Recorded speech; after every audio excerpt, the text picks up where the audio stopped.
Hello, and welcome to another episode of the Capital Gains Tax Solutions podcast, where we believe most high net worth individuals and those who help them, they struggle with clarifying their capital gains tax deferral options. Not having a clear plan is the enemy, and using a proven tax deferral strategy, such as the Deferred Sales Trust or 1031 exchange, is one of the most amazing ways for you to create and preserve more wealth, defer capital gains taxes on the sale of high-end primary homes, cryptocurrencies, businesses, so you can create and preserve more wealth or help your clients, friends, and family do the same. Hey, we're also streaming expert CRE secrets for our commercial real estate and residential agents out there that are looking to level up their game. So thank you for joining us. If you're watching on YouTube or listening to on iTunes, we appreciate you out there. By the way, for those who don't know me, my name is Brett Swarts, and I am the founder of Capital Gains Tax Solutions. I'm also a multifamily broker. And each episode, we love to bring on some of the best in real estate, finance, tax, or anything else to help you create and preserve more wealth, where they can share their ideas, deal stories, and inspirations. So together we can make complex tax deferral strategies simple and passive income plans achievable. I'm excited about our next guest. He's out of the state of Washington, and he has a passion to help educate and inspire you and your family to be able a chance to retire and take action to achieve clarity, confidence, and freedom in your retirement. Too many retirees, in his own words, lose their hard-earned nest egg because they never created a solid retirement plan that really addresses what their goals are for their life and retirement. And so he's really focused on helping you to leave a legacy for your children and grandchildren, and perhaps doing some of the things you really enjoy most, like traveling and enjoying life to the fullest. Please welcome to the show with me, Jason Parker. Jason, how are you doing today? Brett, I'm doing great. Thanks so much for having me as a guest on your show. I love your shirt, Tax Flow. We're always teaching our clients retirement's all about cash flow, cash flow, cash flow. But you're right. It's not just cash flow. It's how much money you get to keep after Uncle Sam takes their slice of the pie. So that's Absolutely. good. Absolutely. We'll be talking about that, by the way, retirement planning made easy. And if you want to learn more about Jason right now, you can take action by going to retirementbudgetcalculator.com. That's retirementbudgetcalculator.com. But before we go there, Jason, I want to take one other step back. I believe we've all been given certain gifts in this life, and these gifts have been given to us to be a blessing and help to others. So I'm curious, Jason, what would you say that one or two strengths that you were given, and how does that help how you help and bless people today? Well, I found that I have the ability to tell stories and take areas that can be complicated and simplify them down. So one area that I think I've been blessed is just the ability to share stories and simplify ideas. That's a great gift. And the way that we use that is through the podcast that I do, the books that I've written, and now the software that we've created to help simplify people's financial life as they're getting ready for retirement. I love that question, by the way. Yeah, and I love that because it makes sense for everything you're doing, right? To be able to simplify the complex, to and weave it into a story, right? Because it's like the human brain, right? We can absorb more if it's story versus just facts and figures and numbers, right? Which can get a bit complicated. And so I love the ability to weave the message through a story as well as make the complex simple. That being in mind, Jason, let's dive right in. What's the number one secret to retirement planning made easy? Well, like I said, retirement is all about cash flow. And we have simplified this entire process down to three numbers. Number one is how long are you going to live? Number two is how much money have you saved? And number three is how much money do you spend? And so when you really have a clear understanding of those three numbers, Brett, retirement really isn't that complicated. There's a lot of moving parts in there. There's things like tax planning and tax strategies and Roth conversions and withdrawal order and when to start Social Security. I mean, there's a lot of little nuances in there, but ultimately it really boils down to those three numbers. How long are you going to live? How much money have you saved? And how much money do you spend? And that's what we did in the retirement budget calculators. We made it super simple for people to understand those three numbers. Excellent. Jason Parker, the number one secret, it sounds like it's really kind of simple, breaking down these three questions. And if you're listening, you want to know, hey, how long are you going to live, right? I'm 39, almost 40 this year, right? I think the average life expectancy for a male in America is something like 78. I think it's female 83, although I'm hoping to go to at least 100, right? So you might want to keep that in mind. Number two, how much have you actually saved to date, right? And then number three, how much do you spend or you anticipate spending? Is that a fair summary so far, Jason? So far, yeah. The funny thing about life expectancy is the longer you live, the longer you're going to live. So you nailed it. For a guy your age, 78 is probably how long Social Security would tell you life expectancy is. But the good news is the longer you live, the longer your life expectancy is going to be. So there's hope there that you're going to maybe probably live a little bit longer. In the retirement budget calculator, we use the Social Security mortality tables to give people a starting point for life expectancy. But we also give them the ability to do a hereditary adjustment so that you can say if your family has a history of everybody living to 90 or 95, or you think you're going to make it to 100, you can plug those numbers in if you want to override the averages. Got it. In a minute, we're gonna actually go live on the retirement budgetcalculator.com to actually kind of show this, but that's going to be here in a few minutes. But in the meantime, let's dive into the number 2 secret, Jason. What's the number 2 secret to retirement planning made easy?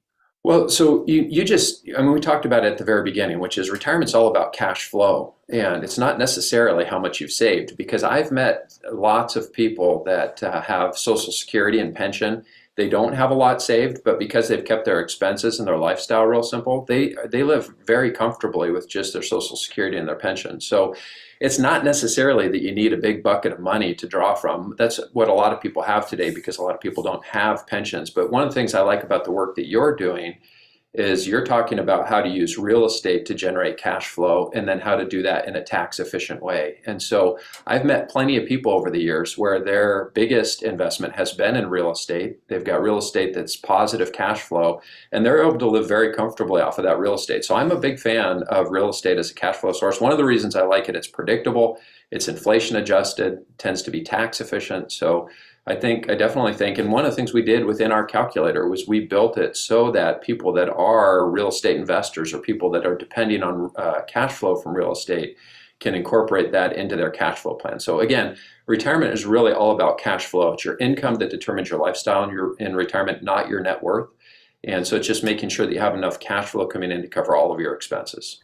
Makes perfect sense. It's all about cash flow, right? You want to make sure we can get that consistent, durable cash flow, perhaps in a diversified portfolio of some real estate and some securities and some other things. So perhaps as you do risk tolerances, you work with people with their comfort level. Yeah, and I love that. You know, we do love real estate, especially for the tax flow portion of it, where you can depreciate some of that income, right? Or some of that cash flow, so that you can be in a more tax efficient state. It's one of the best ways to build wealth. And we like to say, yeah, it's no longer just about cash flow, it's about tax flow. And that's always been about both. But guess what, Jason? The times have seemed to be, especially the last 10 years, government spending at an all-time record high, over, I think, 31 trillion now in US debt. And taxes don't appear to be going lower anytime soon. So talk about, how much the importance of the tax flow planning that you're coming in here with your clients, and how you're helping them with that. Incredibly important. Well, so in the calculator, what we've done is we've given people that, there's a lot of nuance within retirement. Again, it really boils down to those 3 numbers, but there are a lot of things like Social Security is very tax efficient cash flow. Then also the withdrawal order, how you choose to take money out in retirement, is going to impact a lot of different things, like how much money you're going to pay for health insurance leading up to age 65 if you retire early, or if you get clobbered with extra Medicare premiums as a result of having too much taxable income. And so there's a lot of little nuance when it comes to taxes and retirement planning. At the end of the day, what we're trying to help people do is have clarity, confidence, and freedom. Clarity to know what's most important in their life, confidence to know the numbers are going to work, and freedom so they can go out and live their best life and spend their time with the people that are most important to them, doing the things that are most important. So, but taxes are big part of this, like you said, Brett, because it doesn't matter how much income you have, it's about how much you get to keep after you have to pay those taxes. So in the retirement budget calculator specifically, one of the things we do is we estimate your federal income taxes every year based on the data that you input.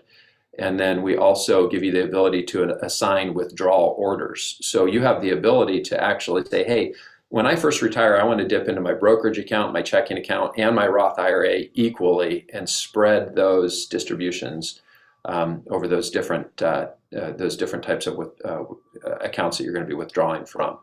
Fantastic, Jason. Absolutely love that. And by the way, we're here at retirementbudgetcalculator.com. If you're watching this on YouTube, you can see the website. Will you be ready to retire? Can you retire? And the retirement budget calc can help you estimate your budget, life expectancy, net worth, taxes, which are all strategies, Roth, conversions, ultimately answer to the question, can I retire? Retirementbudgetcalculator.com. Pretty cool. Now, so is this something where you sign up? It's a no cost calculator. Looks like there's some pricing. Or walk us through, if someone wants to take some action right now, what it is that they could do to get started, Jason. Yeah, it depends on where they're at in their life. So we really designed the calculator for people that are within 5 years of retirement. But people that are younger, so 25-year-old, 30-year-old, they don't really need the forecasting that the calculator does. But what they could use help with is budgeting. So the tool is a freemium tool, meaning that you can sign up for free for a lifetime to have access to the free tools. So if really all you're trying to do is get a good handle on your budgeting, the free version of the calculator is going to be great to help you organize your spending and track your net worth. For those people that are getting close to retirement, the question that they're really trying to answer is, am I going to be okay? Have I saved enough? Can we retire? Can we afford this? And there's a lot of moving parts. You've got inflation, and you're going to spend probably more on travel the early years of retirement, and then those expenses are going to go away, and you're going to have taxes that have to be accounted for. So if you're looking for the more advanced features, you can subscribe and pay either $9.95 a month, which you can cancel at any time, or you can subscribe for an annual subscription and pay $95 a year. One of the things we do in the calculator that's pretty cool is we have a community portal built into the calculator so that like-minded people, smart, intelligent, tend to be pretty, people that are they've done a good job preparing for retirement. They can share ideas back and forth, and there's power in community. And so that's one of the things that we built into the calculator. Fantastic. This is really great. And that's retirementbudgetcalculator.com. I love that you're also helping the younger generation to do the second, thing that you said was part of the first secret, which is how much have you saved, right? And if you're not budgeting, then how do you even know how much you're saving? If you're saving at all, if you even have a plan for that. So I think that's fantastic. What question haven't I asked about as far as the best secret to making sure that you have a retirement, basically plan that's simple or easy that maybe you wanted to expand on or you want to add? Brett, I don't know who your audience is. I don't know who tends to listen to your show. I do a podcast called Sound Retirement Radio, and we have a little over 1 million downloads now on our podcast. But our listeners tend to be people 55 plus that are getting ready for retirement. But I had the opportunity to speak at a local high school to talk about the power of compounding. And a lot of these kids that I was talking to were 17 and 18 years old. And what I showed them, I said, look, you guys, if you will just get started today with $200, put $200 into an investment account and commit to putting $200 a month in every month, just buy an index fund, keep it really simple, buy the entire US stock market index.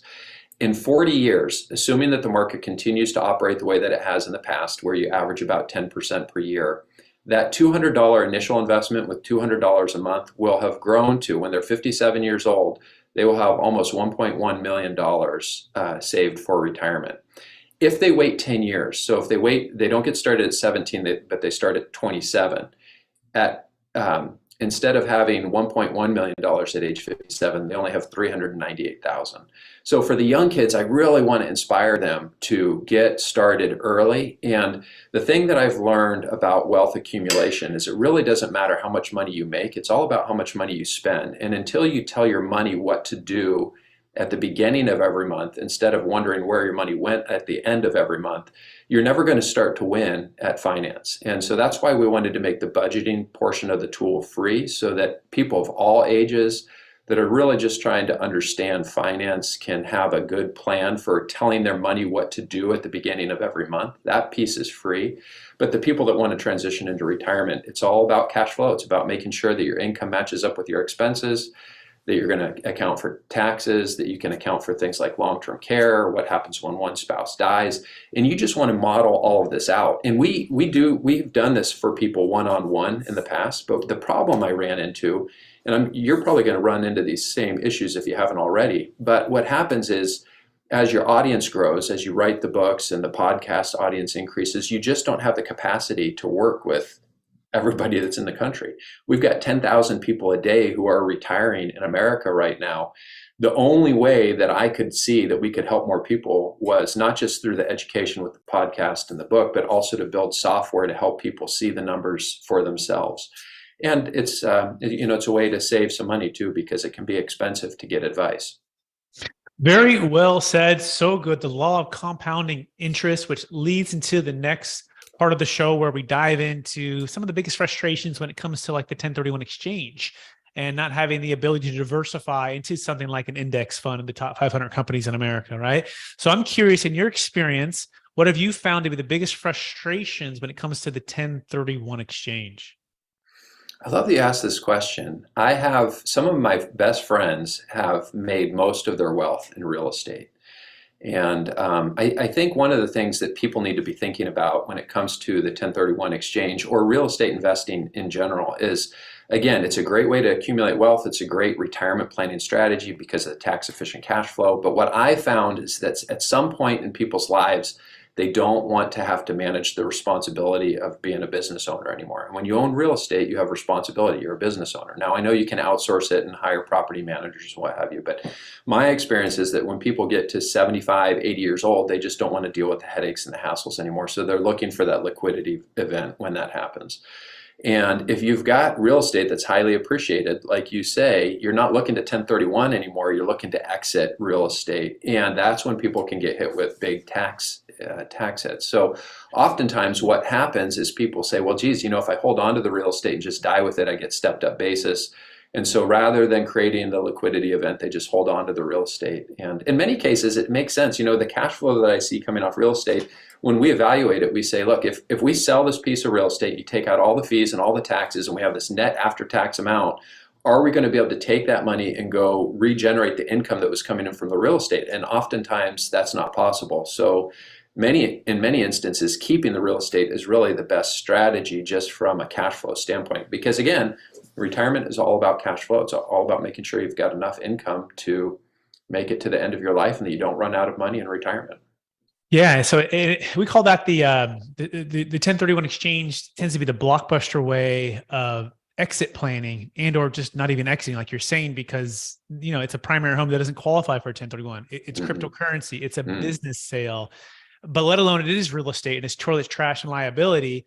And people feel trapped and they want to sell. They know it's a good time to sell, but they don't want to stay in that 45, 180 window where they're trading 18 units for 36 units. I had a client in Sacramento, Jason. I know you mentioned you lived in Auburn at one point for a number of years, and I think you grew up here, and I grew up in Roseville, Auburn area. Yeah. And this client, he was driving to South Sacramento. And you probably know about South Sacramento, right? It can be kind of tough. Yeah. He's driving from Marin County, and he's about 70. His name's Peter, and he's driving 2-3 hours in traffic. Marin County to Sacramento is not an easy, traffic place to get through. And he's doing like 2-3 times a week. And I sat down with him and I said, well, Peter, why don't you just do a 1031 exchange, And we had presented the Deferred Sales Trust and the Delaware Statutory Trust and a 1031. And he goes, Brett, here's why. I have 18 problems right now. I don't need 36 problems. He goes, I've made multiple millions and I have a durable cash flow. And what we can do with the Deferred Sales Trust is not only sell, but we can defer that tax like an IRA or 401k in that scenario, redeploy into investment grade securities, diversify my wealth, and get the cash flow slowly over time, pay tax. In other words, we call it the Netflix way of exit planning. It's the best of both worlds where you don't have to stay locked into real estate, but you also get that liquidity and that diversification. And even more important, you can pay off debt. You see, he had gone through the '08 crisis and he had too much debt and not enough liquidity on diversification. And he said he almost lost multiple properties. He barely held on.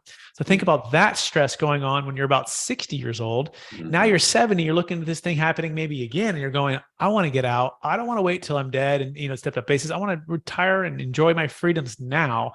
People want to learn more about that. You can go to capitalgainstaxsolutions.com. We're on a mission to help you and or your clients exit and obtain some of the freedoms I talked about with Peter, and not ever have to feel trapped by capital gains tax or the 1031 exchange. So go to capitalgainstaxsolutions.com. So Jason, any thoughts on anything I just said right there? The only thing that pops into my mind is this is actually probably a really good time in the history of capital gains to pay long-term capital gains. So just in terms of where we're at in the long-term capital gains game, tax rates are set to go up in 2026 unless Congress does something. So, paying long-term capital gains, whether you're at 0% or 15 or even 20%, I don't think it's a horrible time to pay capital gains. And so I know some of my friends that have been investing in real estate, they have taken some chips off the table when it comes to real estate before, and they could kind of see this interest rate increase coming, right? And they said, look, we had some ridiculous growth in real estate the last 2 to 3 years. And so I saw them scaling back and taking some gains. Now, the other thing, though, that I saw was they also had some losses in 2022 in their stock portfolio. And so they were able to take some long-term capital losses to help offset some of those gains. And that's a good strategy as well. But yeah, I listened to some of your podcasts, actually, Brett, this idea of using installment sales within a trust to spread the tax liability out. So it's interesting. I'm definitely interested in learning more about the work you do. Yeah, thank you so much. And you're right. For some states, it makes more sense. I totally agree with you on like the Washingtons or the Texas or the Floridas. There's some states that have, no capital gains tax or no state income tax. California, unfortunately, where we lived, has 13.3 for the state. Then you have the federal of 20, and then you have Obamacare at 3.8. So the actual numbers as long as it's $1 million net proceeds and $1 million gain, which is our minimum, tend to be at least 24, 25 is the minimum, no matter what state you're in, unless you're in Puerto Rico. And then up to 50% with depreciation recapture. It goes even above and beyond. And so, yeah, the numbers have to make sense. You have to have enough pain, enough tax, enough gain to actually use the strategy. But if the numbers work, it's kind of like running a marathon, right? As you know, right? It's kind of like the compounding interest. If I start when I'm 17 versus when I'm 27, if I can have an extra 30 or 40 or 50% of my proceeds working for me, right, I can perhaps get back time. I don't have to wait till I'm 65 to retire. We've helped a veterinarian just do this recently. And he said, I wanted to retire earlier to spend some more time with my family. And he goes, what the Deferred Sales Trust gave him back was time, because he didn't have to wait for the value of the practice to go to, like, say, 5 million. And in net 3, he could sell it at 3 right now and save 5 or 6 years of his life. And so these are some of the cool things to think about on that side as well. That being said, we're running out of time. Are you ready for the lightning round? All right, brother, give it to me. All right. Knowing what you know now, Jason Parker, if you could go back to your 25-year-old self, what's the one golden nugget you'd make sure to tell yourself to do? Life is all about relationships, and I would just make sure that I'm paying attention to those relationships and fostering those relationships. One of the things I found, Brett, is that, the 80-20 rule, the Pareto principle, it rings true for the relationships that we have as well. And so I found that 80% of the relationships that I have are a result of 20% of the people. And so when you identify who those 20% of the people are that are responsible for this richness in life, I would protect those relationships with everything, and just really make sure you're savoring those relationships and just appreciating them. Very well said. Question number 2, what's the number one book you've recommended or gifted the most in the past year? Well, I'm a Christian, so my default answer there is the Bible. However, it depends. Like when I got a chance to speak to the high school kids, if it's about wealth accumulation, I would tell them that Think and Grow Rich by Napoleon Hill is a good one, especially for the understanding the power of a mastermind and the people that you surround yourself with. And then James Allen wrote a very small book called As a Man Thinketh back in 1910. Interesting story. And so that book is all about our thinking. If you plant tomato seeds, you grow tomatoes. And if you consume too much social media, you end up with a life that's full of unhealthy stuff from what I'm seeing in society. So, I think you just have to protect your mind. And James Allen talked about that. And his book, As a Man Thinketh, is based on Proverbs 23:7, or at least the title is, which is as a man thinketh in his heart, so is he, is the full verse. So those are 3 books that come to mind. Amazing. Absolutely love it. Question number 3, what are you most curious about right now? Right now, in this moment, I'm most curious about marketing. I'm curious about how it is that you get the word. We've created something really powerful, really good, and we want to share that with people. And we have thousands of people that have signed up for the Retirement Budget Calculator. But I guess right now I'm just always thinking about how do we tell more people about this really cool thing that we created. Very cool. Second to last question, what's your favorite leadership quote or theme that you strive to live by? Discipline has been a word that's been coming up a lot lately, and there is I just finished a book by Ryan Holiday about discipline, And two of my favorite quotes on discipline, one comes from Abraham Lincoln. He says, discipline is understanding the difference, knowing the difference between what you want now versus what you want most. That was one. And then Jim Rohn is one of my favorites on discipline. He says, all men will experience pain, the pain of discipline or the pain of regret. The pain of discipline weighs an ounce, and the pain of regret weighs a ton. So discipline are two things, and it's something that we teach people from an investment standpoint. When we're helping them, it's really good to have a good plan and a good strategy. But if you're bouncing all over the place and you can't stay disciplined with the investment approach that you created, you're always either running to the good times or running away from the bad times. You're not going to have a very successful experience. So discipline is the word that I've been thinking about a lot lately. Very well said. Last question for you, Jason. After all your success, helping all the people you've helped, and all the good that you're doing in the world, how do you stay centered in your values, and how do you stay encouraged to charge forward to reach new heights? Well, it goes back to my faith. So, I feel like in the verse, Matthew 25, the parable of the talents, where each of the servants had been given something. One was given a lot, one was given a little bit, and one was given hardly anything. The one that was given hardly anything, he said, I was afraid, so I buried what was given to me, and I, waited for your return. And the consequences were extreme. There was casting out into darkness and gnashing of teeth. And so when I hear that, I just think, man, you cannot let fear be what drives your decisions. And to give, you were born in America with no disabilities, with nothing holding you back. You've got to give it everything you've got with everything you've got.